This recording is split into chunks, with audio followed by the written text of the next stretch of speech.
The morning haze over Assam, India hung thick and heavy on December 13th, 1943, like a gray curtain draped across the eastern horizon. Second Lieutenant Philip Adair eased his Curtiss P-40 and Warhawk into a gentle climbing turn, the Allison engine purring with that distinctive mechanical rhythm that every pilot came to know as intimately as their own heartbeat. At 23 years old, Adair had already logged 43 combat missions with the 89th Fighter Squadron, protecting the vital Hump airlift that kept supplies flowing into China. But nothing in those previous missions had prepared him for what materialized through the morning mist at 9:27 that December morning. At first, it looked like a small formation, maybe 4 planes, possibly 6. Standard Japanese reconnaissance, perhaps, or a small harassment raid. Adair squinted through his canopy, adjusting his goggles against the glare. Then the haze shifted, parted like stage curtains, revealing the main act, and Adair's blood ran cold. What he'd thought were 4 planes were actually 64. 24 Mitsubishi Ki-21 Sally bombers, arranged in perfect V formations, escorted by approximately 40 Nakajima Ki-43 Oscar fighters, stacked in layers above and below the bomber stream. They were 3 miles east and closing on Dinjan Airfield, the base Adair called home, flying with the purposeful deliberation of men who knew exactly what they intended to destroy. Adair's P-40, nicknamed Lulu Bell and painted with the number 44 on her fuselage, carried 6 50 caliber Browning machine guns and enough ammunition for approximately 12 seconds of sustained fire. Below him, Dinjan Airfield housed 14 C-47 transport aircraft, loaded with critical supplies destined for Chiang Kai-shek's forces in China. There was a field hospital treating 63 wounded soldiers, men who couldn't be moved, couldn't run, couldn't hide if bombs started falling. There were fuel stocks sufficient to support Hump. Operations for 11 days, irreplaceable in this forgotten theater of war, where everything had to be flown in over the most dangerous mountains on Earth. The nearest friendly fighters were 38 minutes away at their base in Yorhat. In 38 minutes, those bombers would have dropped their payloads and turned for home, leaving Dinjan in ruins. Adair had a choice to make, and he had perhaps 30 seconds to make it. He could follow standard doctrine, which called for fighter pilots to wait for reinforcements when outnumbered more than 5 to 1. He was facing 64 to 1 odds. He could radio for help and shadow the formation until support arrived, keeping visual contact, reporting their heading and altitude, being a good scout while men on the ground prepared for the inevitable. Or he could attack alone, one obsolete American fighter against the largest Japanese formation he'd ever seen, and try to disrupt their bombing run before they reached their target. Iviadeo, mathematics were simple and brutal. 1 pilot, 64 enemy aircraft, approximately 90 minutes of fuel, 12 seconds of ammunition, no backup, no second chances. Philip Adair pushed the throttle forward. To understand what happened next, you need to understand where it happened and why it mattered. The China-Burma-India theater was often called the Forgotten War, a distant corner of World War II that never captured headlines the way Europe or the Pacific Island campaigns did. But for the men who fought there and for the broader Allied strategy in Asia, the CBI theater was absolutely critical. When the Japanese captured Burma in 1942, they cut the Burma Road, the only land supply route into China. Suddenly, the nationalist Chinese forces under Chiang Kai-shek were completely isolated, starving for ammunition, fuel, medicine, and everything else an army needs to function. Without supplies, China would collapse. If China collapsed, Japan could redeploy 1 million troops from the Chinese mainland to threaten India, Australia, or consolidate their Pacific conquests. The entire war in Asia hinged on keeping China in the fight. The solution was audacious and terrifying in equal measure. Allied planners decided to fly supplies from India into China over the Himalayas, the highest mountain range on Earth. Pilots called it flying the hump, and the name barely captured the danger involved.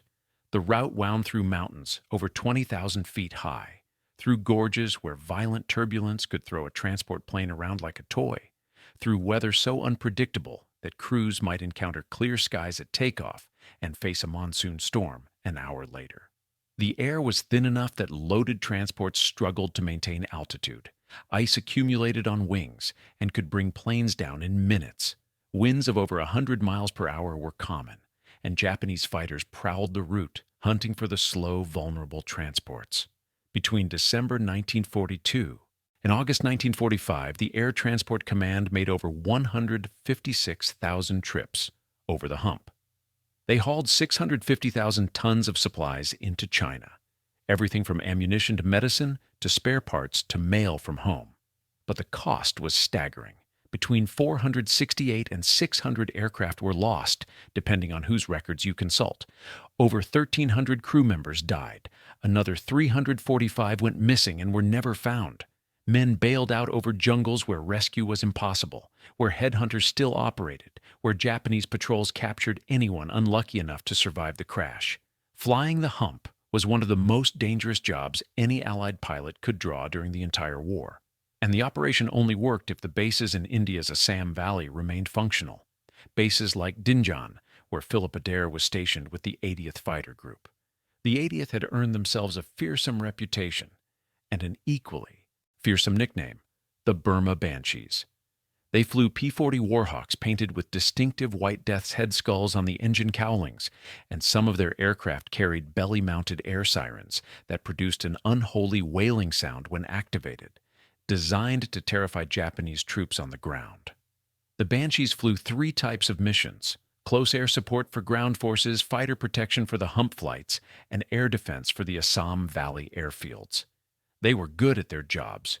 Between their activation in 1943 and the war's end, the Burma Banshees would destroy 413 Japanese aircraft in aerial combat and 147 on the ground. But they would lose 63 pilots killed or missing in the process. Philip Adair had grown up watching Army Air Corps pilots buzz his family's farm in Oklahoma. Watching those biplanes dance across the sky and dreaming of the day he'd do the same. After high school in 1937, with no money for college, he took a job as a candy salesman and saved every penny to pay for flying lessons. When Pearl Harbor was attacked in December 1941, Adair already had his pilot's license, and the Army Air Corps was desperate for trained pilots. He went through advanced training and was assigned to the 89th Fighter Squadron of the 80th Fighter Group in spring 1943. By December, he'd flown those 43 combat missions, enough to understand both the capabilities of his aircraft and his own limits. The P-40 Warhawk he flew that morning was already considered obsolete by late 1943 standards. It couldn't fight effectively above 15,000 feet, where the thin air robbed its single-stage supercharger of performance. It was slower than the newer P-51 Mustangs and P-47 Thunderbolts that were beginning to dominate European skies.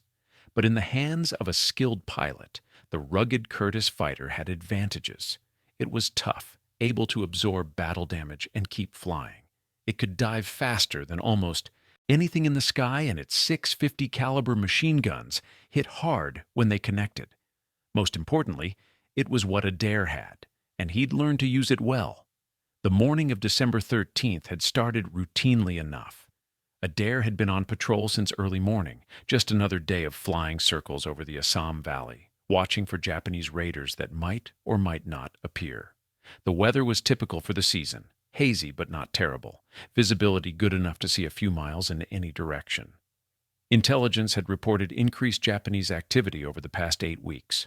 Raids on Allied airfields throughout northeast India had destroyed 47 transport aircraft on the ground and killed 112 personnel. The Japanese were trying to strangle the Hump operation by hitting the bases, and Dinjan was a prime target. Everyone knew it was only a matter of time before they came, but knowing an attack is coming and seeing 64 enemy aircraft materialize through the haze are very different experiences. Adair checked his fuel gauge. Full internal tanks, 180 gallons, approximately 90 minutes of flight time at combat power settings. He had time. He checked his ammunition counters, all 6 guns loaded, roughly 650 rounds per gun. Against 64 aircraft, that ammunition would vanish in seconds if he wasn't careful, precise, methodical. The Japanese formation was 3,000 feet below him, moving at about 240 miles per hour toward the airfield. He had perhaps 20 miles before they reached bombing range, maybe 5 minutes before those bomb bay doors opened and Dinjan ceased to exist as an operational base. Adair had one advantage, and it was the only advantage that mattered in that moment. Surprise. The Japanese pilots expected fighters to intercept them near the target, not 20 miles out. They were focused forward on their bombing run, maintaining formation, watching for flak. From the ground, they weren't looking up and behind for a lone P-40 diving out of the sun. Adair positioned himself 4,000 feet above the bomber formation, coming at them from the south with the sun behind him. The Oscar escorts hadn't spotted him yet. Their attention was locked on the airspace ahead, scanning for the swarm of defenders that they assumed would rise to meet them. Adair rolled inverted, pulled the nose down, and dove straight at the lead bomber formation. His airspeed built rapidly, 320 miles per hour, 360, 400. The P-40's Allison engine screamed at full power, the whole airframe shaking with speed and stress. Range to the bombers closed fast. 800 yards, 700, 600. The Mitsubishi Ki-21 Sally bomber was one of Japan's primary heavy bombers, though by 1943 standards it was already showing its age. Designed back in 1936, it could carry about 2,200 pounds of bombs and fly at around 270 miles per hour. But it had virtually no armor protection for the crew and no self-sealing fuel tanks. The thin aluminum skin might stop small arms fire, but heavy .50 caliber rounds would punch through like the bomber was made of tissue paper. The Sally's only real defense was its formation flying, with multiple bombers providing overlapping defensive fire, and the escort fighters that were supposed to keep enemy fighters away. At 800 yards, Adair opened fire. All 6 Brownings hammered simultaneously, sending a stream of half-inch bullets arcing toward the lead bomber. He watched his tracers walk across the sky, bright fingers reaching out toward the target. The first burst went slightly high, rounds passing over the Sally's canopy. Adair adjusted, dropped the nose a fraction, squeezed the trigger again. This time, his rounds found their mark. The tracers converged on the bomber's left wing, sparking as they impacted metal. The wing fabric tore, structural members shattered, and suddenly the bomber's port engine erupted in orange flame. Black smoke poured from the cowling as the Mitsubishi radial engine died in a spectacular display of fire and destruction. The effect on the formation was immediate and dramatic. Bomber pilots who had been holding tight formation suddenly broke left and right, their perfect V dissolving into chaos as they scattered to avoid collision with the burning leader. The mathematical precision of their bombing approach, carefully calculated to put all their ordnance on target simultaneously, was destroyed in seconds. Even if they dropped their bombs now, they'd be scattered across miles of jungle instead of concentrated on the airfield. Adair pulled up hard, 7 times the force of gravity crushing him into his seat as he executed the pullout from his dive. He rolled right, looking for threats, and found them immediately. 40 Nakajima Ki-43 Oscar fighters were diving toward him, and they looked angry. The Oscar was one of the most feared fighters in the Pacific Theater for good reason. It was extraordinarily maneuverable, powered by a Nakajima radial engine, producing 1,150 horsepower and capable of reaching 329 miles per hour at 13,000 feet. But speed wasn't the Oscar's real weapon. Its turning ability was legendary. The Oscar could execute turning circles tighter than any American fighter, and Japanese pilots exploited this advantage with ruthless efficiency. The aircraft featured innovative butterfly combat flaps that allowed it to bleed speed rapidly in turns without stalling, letting Oscar pilots outturn anyone foolish enough to try matching them, maneuver for maneuver. In the previous 6 months, Oscars had shot down 63 Allied fighters over Burma and Northeast India. They were not to be taken lightly. Adair's P-40N was faster in a straight line than the Oscar, but it couldn't match the Japanese fighter's turn rate. The Warhawk's Allison engine generated 1,240 horsepower at 3,000 RPM, giving the aircraft a maximum speed of 378 miles per hour below 12,000 feet. In a dive, the P-40 could reach over 400 miles per hour, speeds the lighter Oscar couldn't match. But in a sustained turning fight, the heavier American fighter would lose energy faster than the lightweight Japanese aircraft. Standard P-40 tactics against Oscars were brutally simple. Never turn with them. Use speed, hit and run, extend away, reset for another attack, repeat until the enemy is destroyed or you run out of ammunition.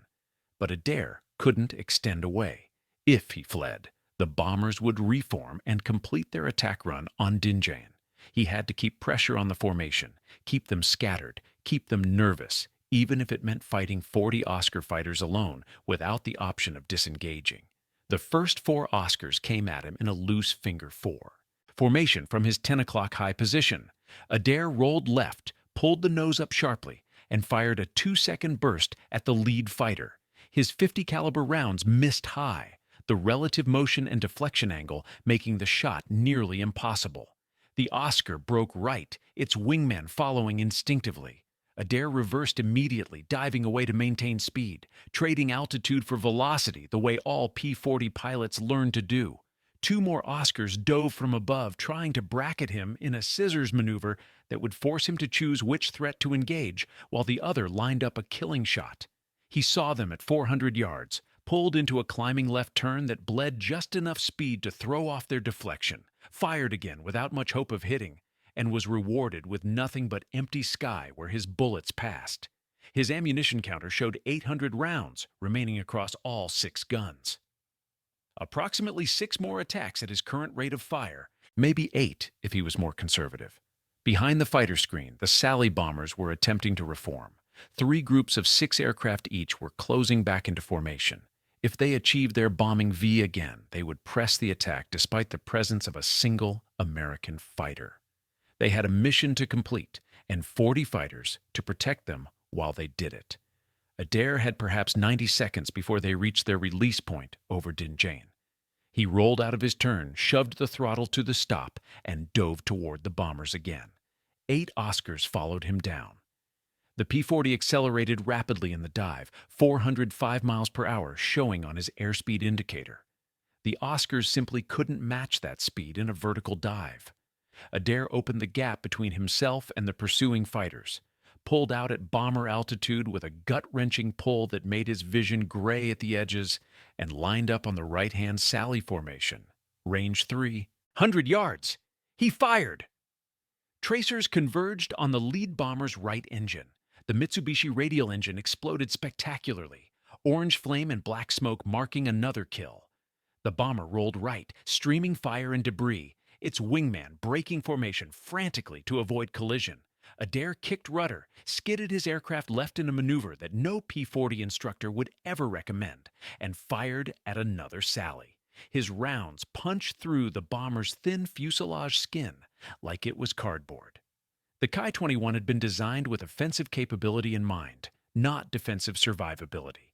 It had no armor plating to protect the crew, no self-sealing fuel tanks to prevent catastrophic fires. When Adair's 50 caliber rounds found vulnerable components, the results were devastating. Fuel sprayed, ignited, and suddenly the bomber was streaming fire from multiple locations. The Oscar fighters were closing again, 12 of them this time coming from multiple directions, simultaneously in a coordinated attack that showed these weren't green pilots, but experienced veterans who understood team tactics. Adair checked his fuel gauge as he maneuvered. 162 gallons remaining. His ammunition counter read 650 rounds.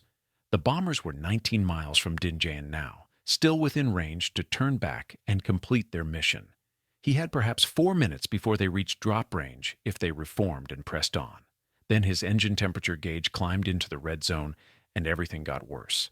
The Allison V1710-81 was a liquid-cooled engine, meaning coolant circulated through passages in the cylinder heads and engine block, absorbing heat from combustion, then flowing through a radiator mounted beneath the fuselage where airflow cooled it before it returned to the engine. At combat power settings above 50 inches of manifold pressure, the engine generated extreme temperatures. The cooling system was designed to handle sustained operation at those settings for approximately 20 minutes. Adair had been running at full power for 11 minutes straight, pouring on the throttle to dive on the bombers, then climbing back to altitude, then diving again. over and over in a cycle that subjected the engine to punishment. It was never designed to endure for this long. His coolant temperature gauge showed 230 degrees Fahrenheit. Normal operating temperature was 210. At 250 degrees, components would begin to fail. Bearings would seize, gaskets would blow, metal would warp from thermal stress, and the engine would destroy itself. He had three options, none of them good. He could reduce power to let the engine cool, but that meant abandoning the attack and returning to base while the bombers reformed. He could maintain power and accept that his engine was going to fail, probably catastrophically, probably soon, probably over hostile territory where rescue would be difficult, if not impossible. Or he could keep fighting and deal with the consequences when they arrived. The Sally bombers were 17 miles from Dinjane, still within bombing range, still a threat to everything and everyone on that airfield. Adair kept the throttle forward. Two Oscars came at him head-on, a tactic that required nerves of steel from both parties because the closing speed exceeded 600 miles per hour. At that speed, both fighters would cover the distance between them in seconds, and if neither pilot flinched, they'd collide in a fireball that would kill everyone involved. Both Oscars opened fire at 500 yards. Adair saw their muzzle flashes, saw 7.7mm tracers walking toward his nose in streams of light that seemed to move in slow motion despite their actual velocity of over 2,000 feet per second. He fired back. His heavier .50 caliber rounds carried more energy and reached farther than the Japanese guns. At 350 yards, his rounds hit the left Oscar's engine cowling. The lightweight fighter shuddered as if struck by a giant's fist, broke left trailing white coolant vapor from a ruptured cooling system, and its wingman followed instinctively to cover the damaged aircraft. Adair rolled right and dove, using gravity to accelerate away from the engagement. His coolant temperature gauge hit 240 degrees. The engine was running rough now, vibration transmitted through the control stick to his hands. Detonation was starting in the cylinders, pre-ignition from excessive heat causing the fuel-air mixture to explode prematurely, hammering pistons and valves with forces they weren't designed to withstand. If he didn't reduce power soon, the engine would seize completely. The Sally bombers were 15 miles from target. Two formations of 6 aircraft each had reformed into bombing verschures. The third formation was scattered, 3 bombers struggling to rejoin the others while maintaining spacing that would let them drop effectively. Adair went for the lead formation again. 6 Oscars tried to intercept him, diving to cut him off before he could reach the bombers. He dove past them at 390 miles per hour, simply too fast for them to match in time. At bomber altitude, he leveled out and opened fire on the lead Sally. His first burst hit the bomber's right wing root, the junction where wing met fuselage and all the major structural members concentrated. The wing structure failed catastrophically. The outer panel folded upward under aerodynamic loads it was never designed to bear, then tore away completely, taking half the wing with it. The Sally rolled inverted and entered a spin, dropping toward the jungle below in a tight corkscrew that would end when it impacted the ground at terminal velocity. No parachutes blossomed. Either the crew was already dead or the spin forces were too extreme to permit bailout. The formation broke again. Bombers scattered in 3 directions, their careful bombing accuracy destroyed completely. Even if they dropped their ordnance now, the bombs would be spread across miles of jungle instead of concentrated on Dinjane airfield. The mathematical precision required for effective bombing had been shattered. Adair pulled up hard, the G-forces crushing him into his seat as he executed another vertical climb to gain altitude. His coolant temperature gauge showed 248 degrees. The engine was dying by degrees, cooking itself from the inside as temperatures exceeded every design tolerance. He could feel the vibration increasing, roughness transmitted through every surface of the aircraft. But the bombers were breaking up, scattering, their mission falling apart. Just a bit longer, just a few more seconds. 8 Oscars dove on him from above. He saw them late, his attention split between his instrument panel and the tactical situation beyond his canopy. By the time he registered the threat and started his roll left, they were already firing. 7.7 millimeter rounds punched through his right wing. Fabric tore, metal buckled under the impact. He felt the aircraft shudder, felt control response change as one round hit his right aileron control rod. The aileron went mushy, requiring more right stick pressure to maintain level flight. Another burst walked up his fuselage from tail to nose. Rounds sparked off armor plate behind his seat, and one penetrated the coolant reservoir behind the firewall. Green coolant sprayed across his windscreen instantly, blocking forward visibility. The engine temperature gauge climbed past 260 degrees. Steam erupted from the cowling seams as superheated coolant flashed to vapor. His oil pressure gauge began to drop. The Allison was dying in real time, systems failing one after another in a cascade that would end with complete engine seizure. Adair chopped the throttle. The engine RPM fell from 3,000 to 2,400, reducing power output, but also reducing the heat generation that was killing the power plant. It wasn't enough power to maintain altitude. The P-40 started descending, 1,000 feet per minute at first, then 1,500. The Oscars were circling above him, watching, waiting. They could see the smoke trailing from his cowling, could see the aircraft descending in what appeared to be a controlled crash. There was no need to waste ammunition on a pilot who was already as good as dead. Then fire erupted from the engine cowling, orange flames visible through the gaps in the aluminum panels, and Philip Adair realized he was seconds away from dying in a fireball over hostile territory. Fire in a liquid-cooled aircraft engine follows a predictable and terrifying sequence. First, burning coolant vaporizes and ignites, creating flames that spread forward along the engine cowling, drawn by the airflow. If the fire reaches the fuel lines running along the engine's left side, the aircraft explodes. The time from first fire to explosion varies depending on fuel load, line integrity, and 100 other factors, but it's generally measured in seconds rather than minutes. Adair had perhaps 30 seconds before those fuel lines burned through, and Lulu Bell became his tomb.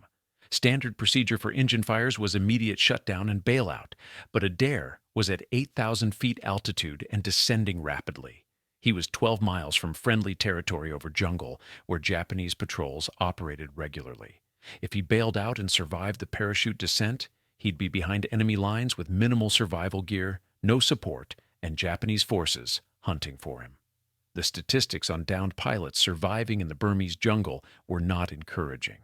Most who went down behind enemy lines were never recovered. He kept the engine running. The Allison's fuel mixture could be adjusted manually using the mixture control lever on the left side of the cockpit. Adair pulled the mixture, control back to idle cutoff for 3 seconds, starving the engine of fuel. The fire intensity decreased immediately as the flame source was removed. He pushed the mixture forward again. The engine coughed like a sick old man, caught, continued running, but rough as a gravel road. Power output had dropped to approximately 60% of normal, not enough to climb, barely enough to maintain level flight. He was committed now to flying home on a burning, damaged engine or abandoning the aircraft over hostile territory. The Sally bombers were 13 miles from Dinjan, still close enough to turn back and complete their attack if they could reform. But their formations had disintegrated completely. Individual bombers were heading southeast toward Burma, pilots making the command decision to abort the mission rather than press an attack that had already cost them several aircraft. The raid was broken. The airfield was safe. Supplies would continue flowing to China. The Hump would keep operating. Men on the ground would live to see another day. Adair had accomplished what he set out to do. One pilot against 64 enemy aircraft, and somehow won. Now he just had to survive long enough to tell anyone about it. He turned southwest toward his base at Nagaguli, 43 miles away. Approximately 15 minutes of flight time, if the engine kept running, if the fire didn't spread to the fuel lines, if the Oscar escorts didn't decide to finish him off. 6 Oscars followed him, maintaining distance, not attacking, but not leaving either. At 7,000 feet altitude, his engine oil pressure dropped to 0. The gauge needle just fell away, like someone had cut the string, holding it up. The Allison V-17-1081 engine ran on oil pressure to lubricate its connecting rods, crankshaft, and camshaft. Without oil pressure, metal ground directly against metal. Friction generated heat. Heat caused thermal expansion. Components seized as clearances disappeared under thermal. Stress. Adair felt the engine vibration increase dramatically. The propeller began windmilling unevenly, power output falling further. His airspeed dropped to 180 miles per hour. The P-40's stall speed was 120. He was losing the margin between controlled flight and falling. Behind him, the Oscars closed to 400 yards. They didn't fire. They were watching, waiting for the inevitable. One Oscar pulled alongside, close enough for Adair to see the pilot's face through the canopy. The Japanese pilot gestured downward with his hand. Land the aircraft. Surrender. Become a prisoner. Treatment of Allied prisoners in Japanese hands was notoriously poor. Adair had heard the stories, the intelligence reports about prison camps in Burma and Thailand. He ignored the gesture and kept flying southwest. At 6,000 feet, smoke began filling his cockpit, not from the engine fire, but from electrical wiring behind the instrument panel. The rounds that had hit his fuselage had severed control cables and damaged the electrical system. Smoke burned his eyes and throat, made breathing difficult. He slid the canopy open. Wind blast cleared some of the smoke but made breathing harder due to the slipstream forces. His airspeed fell to 160 miles per hour. The Oscars backed off. There was no need to waste ammunition. The American pilot was already dead. His aircraft was crippled, the engine dying, and he would crash in the jungle. They circled higher, watching him descend, waiting for the inevitable impact. At 4,000 feet altitude, Adair's right aileron control cable snapped. The aileron, already damaged and barely controllable, flopped to full deflection. The P-40 rolled right immediately. The nose dropped into a dive, and suddenly, Adair was fighting for his life in a completely different way. He hauled back on the control stick with both hands. Nothing happened. The elevator cables were damaged too. He had no pitch control. The nose stayed down. His airspeed increased as gravity took over. 200 miles per hour, 220, 250. The jungle rushed up at him. Altitude 3,000 feet, 2,500, 2,000. He was going to crash. There was no recovering from this. The aircraft was out of control, plunging toward the earth at increasing speed, and in seconds he'd impact the jungle canopy at terminal velocity. And that would be the end of Second Lieutenant Philip Adair, 23 years old, 44 combat missions, killed in action over Burma. Then he had an idea. It was an insane idea, the kind of desperate innovation that only occurs to people who have absolutely nothing left to lose. The P-40's damaged right aileron was forcing the right wing down. The broken elevator cables had left the horizontal stabilizer in a nose-down position. Gravity and aerodynamic forces were pulling the aircraft into an uncontrolled dive. But aerodynamics work in both directions.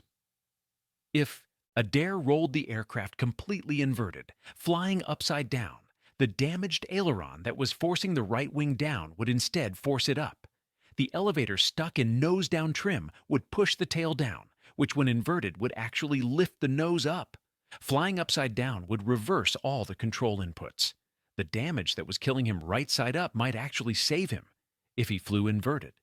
At 1,800 feet above the jungle canopy, with perhaps 4 seconds before impact, Philip Adair rolled Lulu Bell completely inverted. -1 G pressed him against his shoulder straps. Blood rushed to his head immediately, pressure building behind his eyes until his vision turned red around the edges. The fuel system, designed for positive G loads, where gravity helped feed fuel to the engine, struggled to function inverted. The Allison coughed, sputtered, nearly quit. For a moment that felt like an eternity. The engine ran rough on vapors and prayers. Then it caught again, producing power, and the impossible happened. The nose came up. The descent slowed. At 1,200 feet, the P-40 leveled out, flying upside down at 140 miles per hour. Adair held the inverted attitude for 40 seconds, fighting against every instinct that screamed this was wrong. You can't fly a damaged fighter upside down. This violates every rule in the manual. But it was working. His airspeed increased to 160. He was climbing slowly, gaining 50 feet per minute, altitude increasing foot by precious foot. Then the fuel starvation problem returned with a vengeance. The engine began cutting out, power dropping, the Allison dying from fuel system inadequacy in inverted flight. He had to roll right side up to let the fuel feed properly. The moment he did, the damaged controls immediately pushed the nose down. The P-40 descended again, 600 feet per minute, losing all the altitude he'd just gained. Adair waited until he'd lost 300 feet, then rolled inverted again. The nose came up. He climbed 200 feet before fuel starvation forced him to roll upright again. The pattern repeated over and over, a bizarre aerial ballet that defied logic and conventional flight instruction. Upside down to climb, right side up to let fuel feed properly, roll inverted, gain altitude, roll upright, lose altitude. Each cycle gained him a net 50 to 100 feet. It was working. It was insane. It violated every rule. It shouldn't be possible, but it was working. The 6 Oscars circling above watched this impossible display. An American P-40 with a burning engine and damaged controls, flying alternately inverted and upright, refusing to crash, clawing for altitude with the determination of a wounded animal that refuses to accept death. One Oscar dove to investigate, perhaps thinking the American pilot had finally lost his mind. Adair saw him coming, rolled inverted to gain altitude as he'd been doing, then deliberately rolled upright directly at the Japanese fighter in what appeared to be a head-on attack run. The Oscar pilot broke away hard. Either this American was insane or desperate enough to attempt a suicide ramming attack, and either way, engaging him wasn't worth the risk. The Oscars turned east toward Burma. They'd seen enough. Whatever was going to happen to that American pilot, they didn't need to be part of it. Adair continued his rolling climb toward Nagaguli, his fuel gauge showing 83 gallons remaining. His oil pressure gauge showed 0 and had been pegged at 0 for 9 minutes. By every mechanical principle, the engine should have seized by now. Connecting rods should have welded themselves to the crankshaft. The fact that it still ran defied mechanical logic. The Allison was operating on momentum, friction, and whatever microscopic oil film remained on its internal components. His altitude reached 3,000 feet, then 4,000. The base at Nagaguli was 21 miles southwest, approximately 11 minutes away if he maintained current speed, and the engine didn't quit entirely. His coolant temperature gauge no longer registered. The needle had melted off at some point. Smoke still poured from the cowling, but the flames had died down. Either the fire had consumed all available fuel, or the lack of coolant had somehow starved it of oxygen or heat source. At 5,000 feet, Adair spotted Nagaguli airfield ahead. The runway, the control tower, the revetments where aircraft parked between missions. Safety. But he faced a new problem that would have been comical if it wasn't potentially lethal. His landing gear was hydraulic. The hydraulic system ran on engine power. His engine was producing minimal power and might quit completely any second. If he lowered the landing gear and the engine died, he would crash short of the runway with the gear down and probably cartwheel into a fireball. If he kept the gear up and attempted a belly landing, the impact might rupture his remaining fuel tanks, and the aircraft would burn with him still inside. He needed the gear down and locked before the engine failed completely. There was no good option, only various shades of bad. He reached for the gear lever with his right hand. The hand was shaking, not from fear, but from carbon monoxide poisoning. The cockpit smoke had been accumulating for 14 minutes, displacing oxygen, filling his lungs with toxic gases that interfered with oxygen transport in his bloodstream. Carbon monoxide binds to hemoglobin more readily than oxygen does, effectively suffocating victims from the inside, even when they're breathing. Symptoms include confusion, loss of coordination, impaired judgment, and eventually unconsciousness. Adair pulled the gear lever down. Nothing happened. The P-40's hydraulic system operated at 1,000 pounds per square inch. Hydraulic fluid, pressurized by an engine-driven pump, flowed through steel lines to actuators that extended and retracted the landing gear. With the engine producing minimal power, the hydraulic pump wasn't generating sufficient pressure. The gear remained locked in the up position. The P-40 had a backup system for exactly this situation, a manual hand pump mounted on the left side of the cockpit. 28 strokes of the pump handle would manually pressurize the hydraulic system enough to lower the gear. But the pump required both hands for effective operation, and releasing the control stick meant losing aircraft control. His damaged ailerons and elevator would immediately push the nose down. Adair grabbed his lap belt, the strap that normally held him in his seat. He pulled it loose, wrapped it around the control stick, looped it through the seat frame, and pulled it tight. The makeshift rig held the stick in approximate neutral position. Not perfect control, but enough to keep the aircraft flying straight for the few seconds he needed. He grabbed the hand pump with both hands and started pumping. 1 stroke, 2, 3, nothing. The gear stayed up. 5 strokes, 10, 15. At stroke 23, he felt resistance building, hydraulic pressure accumulating in the system. At stroke 28, he heard a distinct thunk from beneath the cockpit. The left main gear extended and locked. The right main gear followed 3 seconds later. The P-40 was now extremely draggy. Landing gear extended created significant drag, slowing the aircraft immediately. His airspeed fell from 160 miles per hour to 135, still above stall speed, but not by much. The engine was producing perhaps 40% power now, barely enough to maintain altitude with the gear extended. Ngaguli runway was 7 miles ahead, approximately 3 minutes of flight time. His vision began to tunnel, gray edges closing in from the periphery. Carbon monoxide poisoning was affecting his brain function. He shook his head, violently, trying to clear his thoughts, focused on the runway ahead. 6 miles out. His engine temperature gauge, the one that still worked, showed 310 degrees Fahrenheit, far beyond any red line in the technical manual. Metal components inside the engine were expanding from heat, clearances closing as precision machine parts grew larger. Any second now, a piston would seize inside its cylinder, or a valve would stick, or a connecting rod would snap and the engine would destroy itself catastrophically. 5 miles. The tower operators at Ngaguli saw him coming, a P-40 with smoke trailing from the cowling, flying erratically with landing gear down.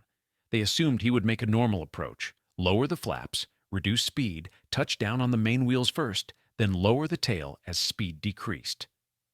Standard landing procedure, but Adair's flaps were hydraulic too. With minimal engine power, he couldn't generate enough hydraulic pressure for both gear and flaps. The gear was down. The flaps stayed up. Landing without flaps meant much higher landing speed. A normal P-40 landing with flaps extended happened at around 90 miles per hour. Without flaps, he'd touch down at closer to 120. Higher landing speed meant longer landing roll, more distance needed to decelerate and stop. Ngagaguli's runway was 4,000 feet long. A flapless landing in a damaged aircraft required at least 3,000 feet of runway, assuming he touched down smoothly and the aircraft remained controllable during the roll. It was doable if he maintained airspeed, if the engine kept running, if he didn't bounce or ground loop or cartwheel. If. At 2 miles from the runway threshold, his engine quit. The propeller windmilled briefly, then stopped completely. No power, no thrust. The P-40 became a glider, and not a particularly good one. The Warhawk's glide ratio was approximately 8-to-1. From 2,000 feet altitude, he could, theoretically, glide approximately 3 miles. The runway was 2 miles away. Theoretically possible if the aircraft had normal aerodynamics, but his damaged aircraft had extra drag from battle damage. Bullet holes in wings and fuselage disrupted airflow, creating turbulence and drag that shouldn't exist. His actual glide ratio was worse than normal, perhaps 6-to-1. He wasn't going to make the runway. The mathematics were brutal and final. After surviving 64 Japanese aircraft, after flying inverted for 11 minutes, after nursing a dying engine for 15 miles, he was going to crash 200 yards short of safety because his engine quit at the worst possible moment. Then he remembered something from training, something an instructor had mentioned briefly about P-40 glide performance, something about flying inverted potentially extending range by changing the aerodynamic characteristics. In a normal glide, an aircraft descends nose first, gravity pulling it downward while wings generate lift that slows the descent. But inverted, the aerodynamics reverse. The wing's upper surface, designed with camber to generate lift when right side up, generates downward force when inverted. However, at specific angles of attack and airspeeds, this reversal can create less drag than right side up flight, potentially extending glide range. The principle had been mentioned in training as a theoretical possibility. No instructor expected pilots to actually use it in real-world flight. It was academic, theoretical, something you discussed in ground school, but never attempted in practice. Philip Adair had nothing to lose. At 1,800 feet altitude, 1 mile from the runway, he rolled Lulu Bell inverted one final time. Blood rushed to his head. His vision reened at the edges. Red haze closing in as negative G-forces combined with carbon monoxide poisoning to shut down his brain function.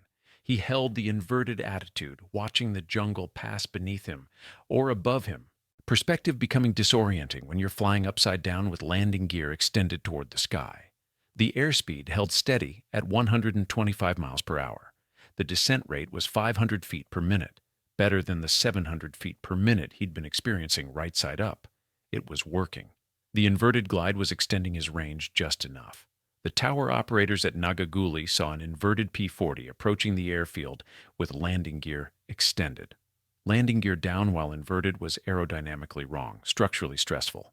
The gear doors, designed to handle air loads from below during normal flight, were now being subjected to loads from above.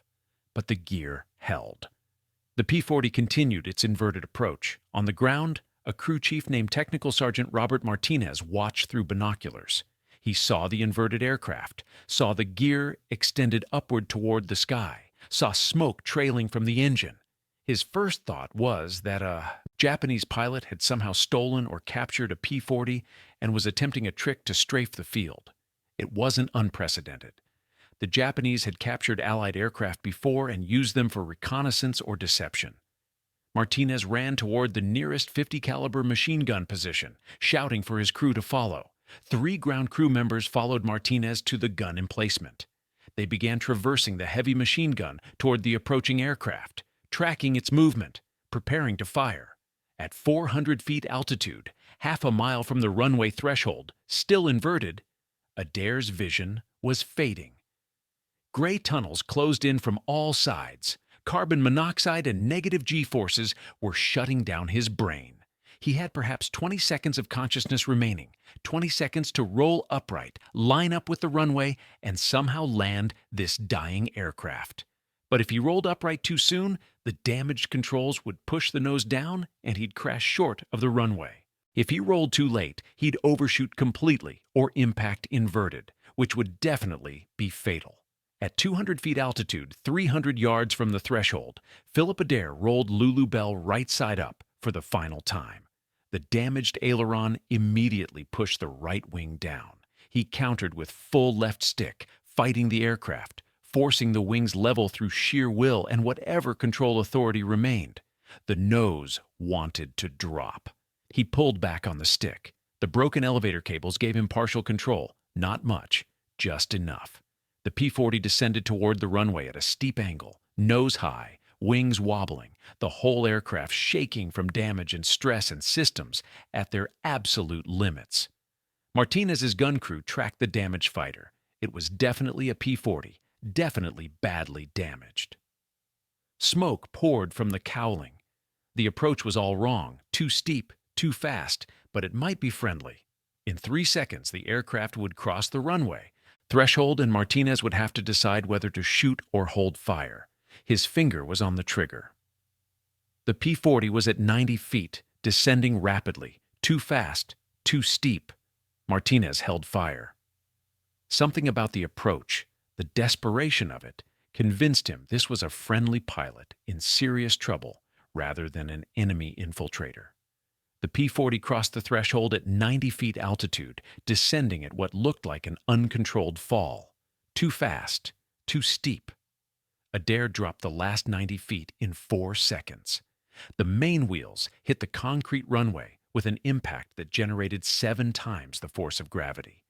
The landing gear struts compressed fully, metal screaming under loads they were never designed to bear. The tailwheel slammed down a second later. Metal shrieked. The right main gear, already weakened by battle damage and extreme stress, collapsed completely. The right wing dropped, the wingtip dug into the concrete runway, and the P-40 ground looped violently. Aircraft spun 180 degrees, throwing up sparks and concrete fragments as metal scraped across the runway. It skidded backward for 200 feet, leaving a trail of debris and destruction before finally grinding to a stop. Smoke billowed from the engine compartment. Fire crews were already racing toward the aircraft, foam and water ready. Inside the cockpit, Adair sat motionless for 12 seconds. His hands were still on the control stick. His feet were still on the rudder pedals. His brain was trying to process the fact that he was on the ground, stationary, alive. Finally, he released his shoulder straps, stood up on shaking legs, and climbed out onto the wing. His legs buckled immediately. He caught himself on the wing root. Ground crew reached him and helped him down to the concrete. Martinez arrived with the fire crew. They pried open the engine cowling, expecting to find an engine fire that needed immediate suppression. What they found instead was an Allison engine that looked like it had been through an industrial shredder. Pistons were seized inside their cylinders. The crankshaft was warped from thermal stress. The oil pan was ruptured, empty, bone dry. Coolant was everywhere except where it was supposed to be. The engine had destroyed itself mechanically and should have stopped running 10 minutes earlier. The fact that it had kept producing even minimal power for as long as it did defied mechanical explanation. Adair walked slowly around the aircraft with Martinez, both men surveying the damage. They counted bullet holes, 16 in the fuselage, 7 in the right wing, 4 in the left. One round had severed the right aileron control cable completely, cutting it clean through. Another had punctured the hydraulic reservoir. A third had sliced through 2 electrical bundles behind the instrument panel, which explained the smoke in the cockpit and the electrical system failures. The engine damage was total. Every cylinder showed. Scoring from running without oil. 3 connecting rods were welded to the crankshaft. Metal fused to metal from heat and friction. The coolant system was destroyed. Lines ruptured. The radiator punctured in multiple places. Lulu Bell number 44 would never fly again. The damage was simply too extensive, the airframe too compromised. She'd be stripped for spare parts and the remains scrapped, but she'd done her job. She'd carried Philip Adair through an engagement with 64 enemy aircraft and brought him home alive. Intelligence reports confirmed the outcome of the mission. All 24 Sally bombers had turned back without dropping their ordnance. The Japanese formation had scattered 15 miles short of Dinjan Airfield. The 40 Oscar fighters had escorted empty bombers back to Burma. 0 bombs hit Allied facilities. 0 casualties on the ground. The 14 C-47 transports remained operational and continued hauling supplies over the Hump. The field hospital continued treating wounded soldiers. The fuel stocks remained intact. The airfield continued operations without interruption. The Hump airlift, that vital supply line keeping China in the war, kept flying. On December 16, 1943, 3 days after the mission, 10th Air Force Headquarters brought Philip Adair in for an interview. Intelligence officers wanted details about the engagement. How had one pilot disrupted a formation that large? What tactics had he used? What were the vulnerabilities of the Japanese bombers and fighters? Adair described the attack sequence, his decisions to prioritize the bombers over the fighters, the diving attacks from altitude that used the P-40's superior speed to get through the Oscar screen. He described the damage to his aircraft, the engine fire, the elevator and aileron failures. He described flying inverted to maintain control using the reversed aerodynamics to counter the effects of the battle damage. The intelligence officers listened, took notes, asked questions. Some of what Adair described seemed impossible. Flying inverted for 11 minutes with a damaged, burning aircraft, landing with the gear extended while inverted. These weren't standard procedures. They weren't even recommended procedures. They were desperate improvisations by a pilot who refused to give up. Flight surgeons examined Adair after the intelligence debriefing. They drew blood samples, ran tests, measured his carbon monoxide levels. The results were concerning. 72 hours after the mission, his blood still showed elevated carbon monoxide levels. The doctors calculated backward, estimating what his exposure must have been during the flight. The numbers indicated he should have been unconscious during the final 11 minutes of the flight. That level of carbon monoxide poisoning renders most people unable to function. The fact that Adair had remained conscious, maintained aircraft control, and executed a successful landing defied medical explanation. On January 8, 1944, Lieutenant General Joseph Stilwell, commander of U.S. Forces China-Burma-India Theater, presented Second Lieutenant Philip Adair with the Silver Star, the nation's third highest decoration for valor in combat. The citation was read aloud before the assembled 80th Fighter Group. For gallantry in action against enemy forces on December 13, 1943, when Lieutenant Adair, flying alone, engaged and disrupted a formation of 64 enemy aircraft, attacking Allied installations, continuing his attack despite severe aircraft damage and personal injury, thereby preventing destruction of critical supply facilities.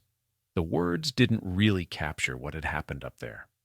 How do you describe in a formal citation the decision to attack impossible odds? How do you explain the physics-defying improvisations that kept a dying aircraft flying? How do you convey the determination it takes to keep fighting when every system is failing, every indicator showing red, every rational voice saying, "Give up, bail out, save yourself"? Philip Adair continued flying combat missions with the 80th Fighter Group. He flew 95 more missions after that December morning, bringing his total to 139 combat missions. He achieved ace status with 5 confirmed kills, the designation given to pilots who shot down 5 or more enemy aircraft. On his final mission in July 1944, he engaged a formation of Japanese Ki-43 Oscars over northern Burma and shot down 2 of them in a fight that lasted less than 3 minutes. He returned to the United States in September 1944, survived the war, and remained in the Air Force for 30 years. He witnessed the transition from propeller-driven fighters to jets, from World War II to Korea to Vietnam. He retired as a full colonel in 1971, having spent more than 3 decades in uniform, but that December morning in 1943 remained the defining moment of his service. The 80th Fighter Group, the Burma Banshees, continued operations until August 1945, when Japan surrendered. Their combat record was exceptional by any measure. 413 Japanese aircraft destroyed in aerial combat. 147 destroyed on the ground. But those numbers came at terrible cost. 63 pilots killed or missing. 63 men who didn't come home, who died in jungles or mountains or over hostile territory, who were lost to accidents or combat, or simply disappeared without trace. Their death's head-skull insignia, painted on the noses of their P-40s, became one of the most recognized markings in the China-Burma-India theater. Enemy soldiers called them the Screaming Skulls, both for their markings and for the wailing sound of their belly-mounted sirens. The P-40 Warhawk never achieved the fame of the P-51 Mustang or the P-47 Thunderbolt. It was slower than both. It couldn't fight effectively above 15,000 feet. By 1943, it was considered obsolete, a relic from the early war years that should have been retired in favor of newer, better fighters. But in the hands of determined pilots like Philip Adair, the rugged Curtiss fighter proved what mattered most in combat. It wasn't the aircraft's specifications or its performance numbers, or how it compared to enemy fighters on paper. What mattered was the courage and skill of the pilot flying it. What mattered was the willingness to engage impossible odds when the stakes demanded it. What mattered was the refusal to quit when every rational voice said, "Give up, one pilot, one obsolete fighter." 64 enemy aircraft heading for a vital Allied airfield on December 13, 1943. Standard doctrine said wait for reinforcements. Tactical wisdom said shadow the formation and call for help. Self-preservation said break off and let someone else handle it. Philip Adair ignored all of that. He attacked alone, disrupted the formation, took battle damage that should have killed him, kept flying when his engine was dying, improvised solutions to problems that had no solutions, and somehow survived to land a crippled aircraft that by all rights should have crashed 20 miles from base. His solution to damage controls, flying alternately inverted and upright for 11 minutes, defied every standard flying procedure in existence. His inverted landing approach with gear extended had never been attempted before and was never repeated afterward, because no one else was ever crazy enough or desperate enough or skilled enough to try it. That's the story of Philip Adair and the Burma Banshees, and the Day 1 P-40 pilot disrupted an entire Japanese raid through nothing more than determination, skill, and an absolute refusal to accept the impossible. If stories like this remind you why we study history, why we remember the men who fought in forgotten theaters against terrible odds, hit that like button and subscribe to the channel. Turn on notifications so you never miss these stories. Drop a comment. And tell us where you're watching from and whether anyone in your family served in the China-Burma-India theater. Thanks for watching. We'll see you in the next one.